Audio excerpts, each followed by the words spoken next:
Hey everybody, it's me, Tom Dalton from the PBS TV show Under the Radar. I'm at Stahl's Auto Collection in Chesterfield Township, awesome place, and I'm with Bob Larivee, one of the coolest guys in the, I guess, car show business, and here to talk about one of the coolest hot rods ever made, which is what is right behind us, the Mysterion.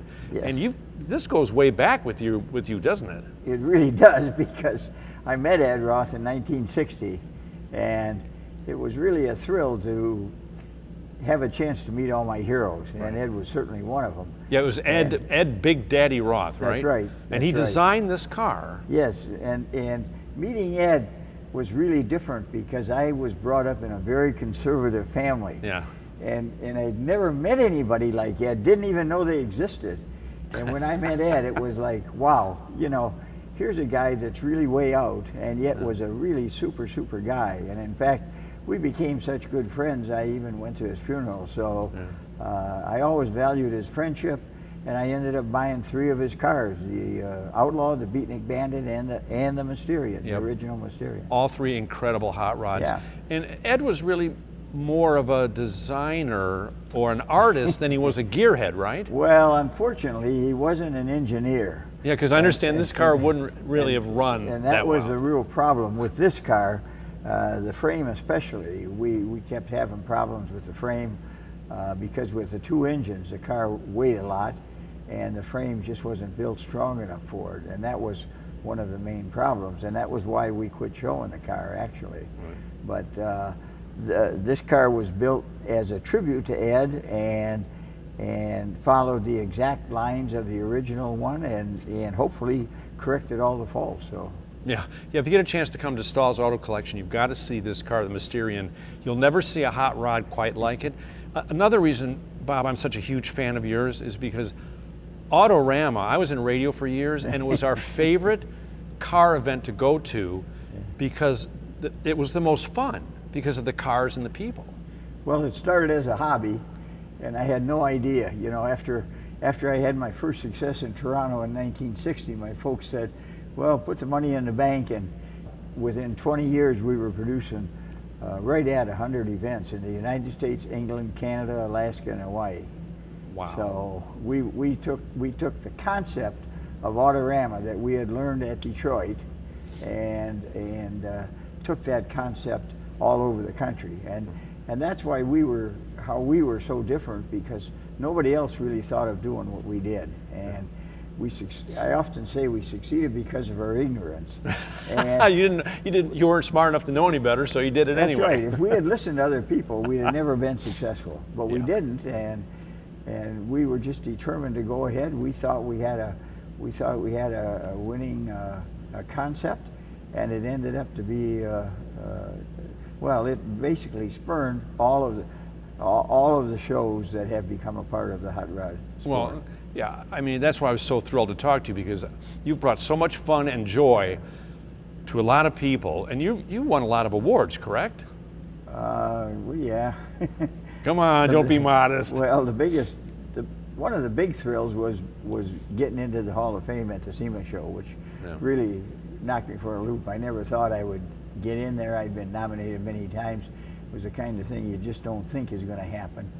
And that was a huge thrill. That was in 2012, so that happened a while back. But yeah, I think that we set the trend for all of these events, and fortunately the shows are still going on, and fortunately for me, I still look forward to going to shows every year and to the show season. So. It's been a great thrill for me, and it started as a hobby, but it became a big business. Well, yeah, you're the man who made it all happen, so that's Thank awesome. Now, getting back to the Mysterion, though, Ed Roth, he was really Big Daddy Roth. Sorry. Yeah. He actually even invented the Ratfink character, right? The cartoon character. Well, that was the whole thing that really got him going, because he ended up, with this Ratfink thing. They were on T-shirts and sweatshirts and all of that kind of thing. I think I had one. And he even got into Sears and stores like that. So, I mean, he became actually quite wealthy in a short period of time. Of course, he wasn't really a businessman. He was just a guy that loved creating things. You know, that's what it was all about.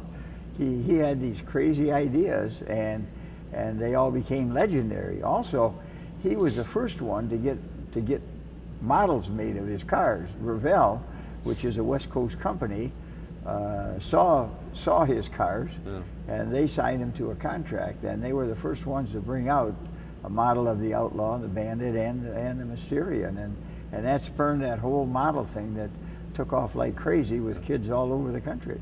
Now this one's an exact replica Yes. of the car. Whatever the mystery is, whatever happened to the original Mysterion? Well, there's a whole bunch of stories about it. We had a lot of trouble keeping it together with the frame, and it finally became impossible to basically haul it. We were hauling these cars in semis, and even though we had air ride, the car still took a terrible beating. And so I just finally decided to give up on the car. Because it was more form than function, this one, right? That's correct. Yeah. And supposedly Daryl Starbird ended up with part of the car. I don't actually know what happened to the body, and I swear I delivered the engines back to Roth. It's a mystery, see? But you know, you're talking about 60 years ago. I mean, who knows where it all really disappeared to? But it's that way not only with this car, but with a lot of the famous cars that were built. Everybody's always saying, "I wonder where that car is." And some are buried away in garages, and fortunately, some of them end up in these great collections, and the people can still see them. Well, for people who want to know more about this and more about you and your legacy and your past, you've got a book out, correct? Yeah, we do. Actually, have published a number of books.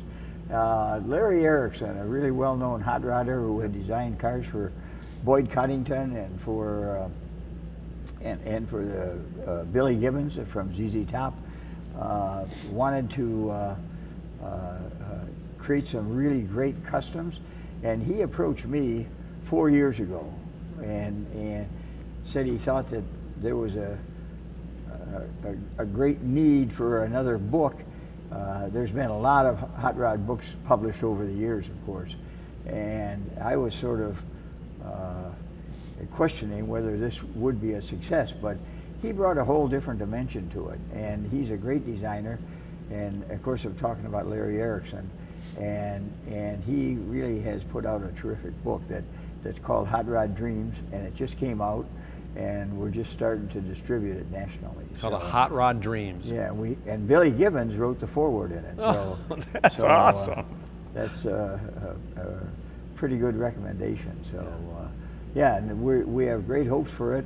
And for me personally, it means I'm going to be traveling to a bunch of shows, and I love doing that. I get to see a lot of old friends, and I like the activity of just meeting people, talking to people. Yeah. A lot of them remember, you know, who I am and what I did, and we talk about the old days. So that's fun.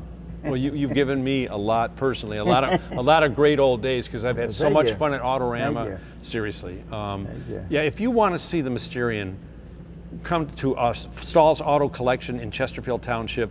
Bob might not be here. I might not be here, but who cares about us? This car's going to be here, and this is, if you're a hot rod fan, you got to see this car. Thanks again. Don't leave me hanging. Thank you.